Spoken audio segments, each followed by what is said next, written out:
ఎప్పుడో ఆ రోజు కాంగ్రెస్ పార్టీ హయాంలో 1990లో దాని తదుపరి 2004 నుంచి 2014లో ఎల్ఐజీ ఎంఐజీకి సంబంధించిన గృహ సముదాయాలని ప్రభుత్వ బాధ్యత కల్పించాలని ఆలోచన చేసిన తరుణం రాష్ట్రం ఏర్పాటైన తర్వాత మన ప్రత్యేక రాష్ట్రం ఏర్పడ్డ తర్వాత మరొకసారి మొట్టమొదటిసారి ఎల్ఐజీ ఇల్లని రాబోయే కాలంలో ఎంఐజీకి సంబంధించిన మరి వారి మధ్యతరగతి కుటుంబాలకు సంబంధించి ఏ ప్రాంతంలో ఉంటున్న వారికి ఆ ప్రాంతంలోనే ఇల్లు కల్పించాలని ఆలోచన చేస్తా ఉన్న తరుణంలో ఓ ప్రక్కన ఇంద్రమ్మ ఇల్లు 5 లక్షల రూపాయల మేరకు ఇంద్రమ్మ ఇల్లు కట్టిస్తామని ఆ రోజు మేము చెప్పాం ఎన్నికల కంటే ముందు. ఎన్నికలైన తర్వాత ఇంద్రమ్మ ఇళ్ల కార్యక్రమాన్ని మొదలుపెట్టాం. గ్రామాల్లో అయితే పెద్ద ఎత్తున ప్రతి గ్రామంలో మీ చుట్టాలు పక్కాలు చాలా మంది ఉంటారు. ఇల్లు లేని నిరుపేదలకి అందరికీ కూడా ఈరోజు ఇళ్ల నిర్మాణ కార్యక్రమం జరుగుతూ ఉంది. ఈరోజు పట్టణానికి వచ్చే వరకు జంట నగరాలకు వచ్చే వరకు వారి సొంత భూములు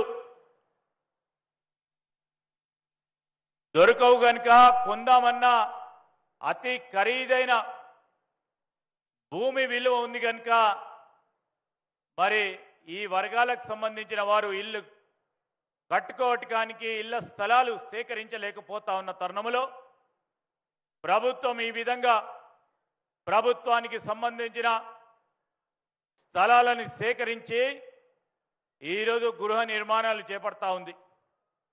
ఆ తరుణంలో కుక్కట్పల్లిలో కూడా ఇంత పెద్ద స్థాయిలో ఎన్ని వందల ఇళ్లను చేపడుతూ దానికి స్పందన కూడా ఇంతకుముందే శ్రీనివాసరెడ్డి గారు చెప్తా ఉన్నారు.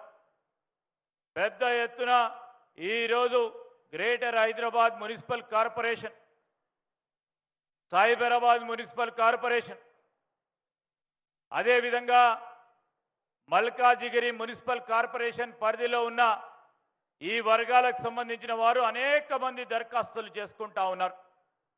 పూర్తి స్థాయిలో పరిశీలన చేసి వారికి ఇల్లు కట్టియాలని ఆలోచన చేస్తూ ఉన్నాం. మా ప్రభుత్వానికి ఈరోజు మేము ఒకటే చెప్తా ఉన్నాం.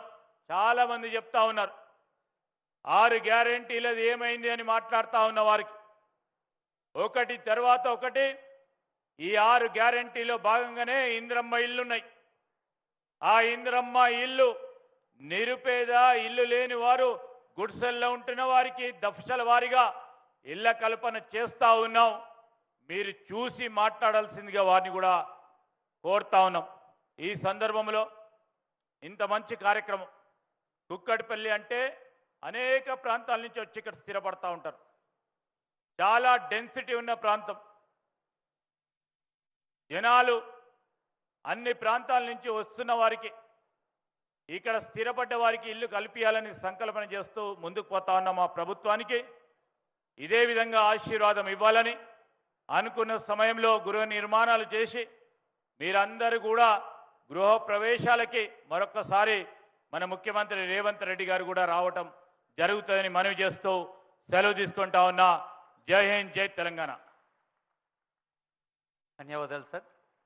గృహ నిర్మాణ శాఖ మంత్రులు గౌరవనీయులైన